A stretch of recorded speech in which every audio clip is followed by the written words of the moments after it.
Hey everyone, thanks for tuning into my first episode of ICONIQ Toys, where I pose 1/6 Hot Toys figures from iconic moments in pop culture. Today, I'll be posing with my Deadpool from Hot Toys I got in 2016. The main reason why I picked this up was because I was a huge fan of the movie, and at the time, I already owned a lot of Iron Man figures, so I thought I'd start venturing out. The only thing I'd want now is that yellow X-Men uniform they had for the sequel.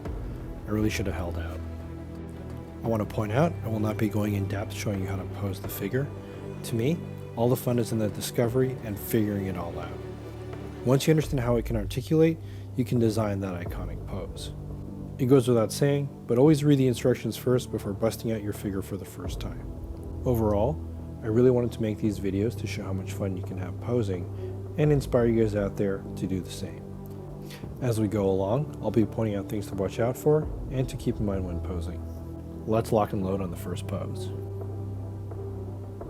The first pose is Deadpool in midair, about to take out Francis's hired goons during that awesome highway sequence. To me, this moment is pretty significant because it picks up right after that leaked test video dropped back in 2014. So, this definitely warranted a pose, and I wanted to use a dynamic stand.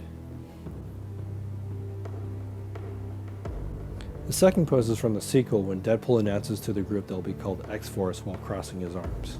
It was a really funny bit because he was intentionally ripping off Black Panther, Wonder Woman, and Wolverine. All my poses won't match exactly like the source material, and that's more than okay. The goal is to recall where it came from when you display it. Believe it or not, Star Wars Episode 1 came out 21 years ago.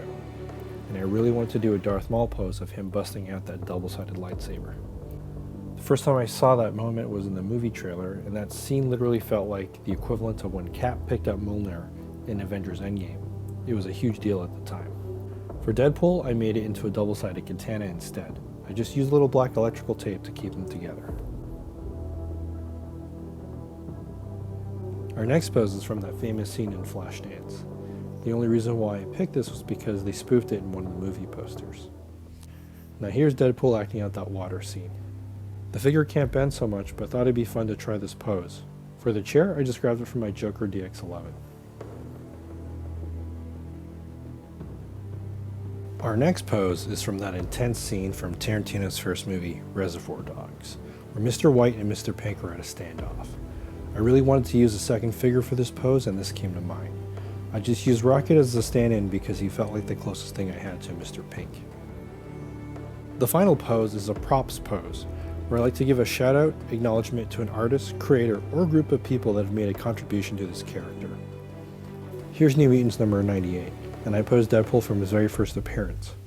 I want to give props to Fabian Icicia, Rob Liefeld, the writer and artist who created the Merc with the Mouth.